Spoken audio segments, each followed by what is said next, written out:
Nous restons avec l'eau pour parler de l'OMVS qui fête ses 44 ans le 11 mars. L'Organisation pour la mise en valeur du fleuve Sénégal a été créée en 1972 et après 4 décennies qui lui ont permis de construire de grands ouvrages hydroélectriques, l'OMVS se lance dans de nouveaux chantiers. Dans l'entretien qu'il nous a accordé, le haut commissaire de l'OMVS revient sur les enjeux stratégiques définis par les pays membres. Voici Cabinet Komara au micro de Ibrahim Diédhiou.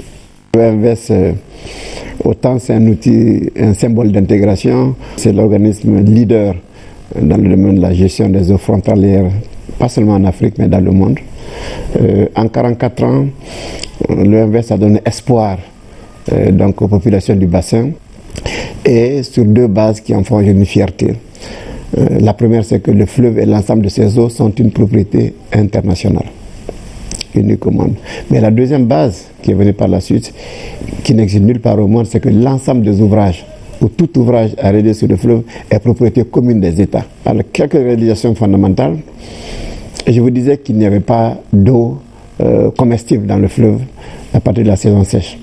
L'OMVS a construit à Diama un barrage qui a permis de stopper la remontée des eaux salées, qui permet de stocker 1,5 milliard de mètres cubes d'eau, qui permet d'irriguer aujourd'hui 150 000 hectares de terre. Donc c'est la base de l'autosuffisance alimentaire en Mauritanie, au Sénégal et en partie au Mali.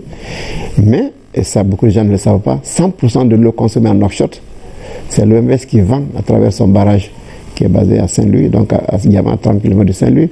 Et 50% de l'eau consommée à Dakar, c'est l'OMVS qui la vend à partir de Diama, qui alimente le lac de Guerre.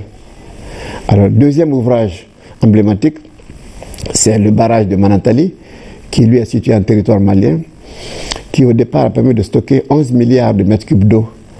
Ces 11 milliards de mètres cubes d'eau ont permis de régulariser le fleuve Sénégal. Et 10 ans après, on y a construit une centrale hydroélectrique qui fait 200 MW d'électricité avec un réseau interconnecté de 1700 km qui relie les 3 États. Je veux revenir sur le 3e pilier de l'OMVS qui est la navigation. Donc c'est une ambition forte aujourd'hui, poussée par les 4 chefs d'État, que nous donnions vie et corps à ce projet de navigation. Il va nous permettre sur 905 km donc de rendre le fleuve navigable de Saint-Louis jusqu'à Ambidebi. Ambidebi, c'est à 40 km de Caille au Mali.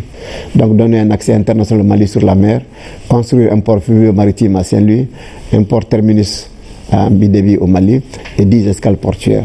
L'entrée de la Guinée dans l'OMVS a apporté dans la corbeille 600 MW de potentialité hydroénergétique que nous devons valoriser rapidement. Et il s'agit de 3 grands ouvrages, parmi lesquels le plus important c'est le barrage de Koukountamba qui fait 300 MW. Donc je suis heureux de vous dire que les chefs d'État ont mandaté l'OMVS d'aller très rapidement et nous allons lancer l'appel d'offres de ce grand barrage qui est le plus gros de l'OMVS dans 2 semaines, dans 2 à 3 semaines.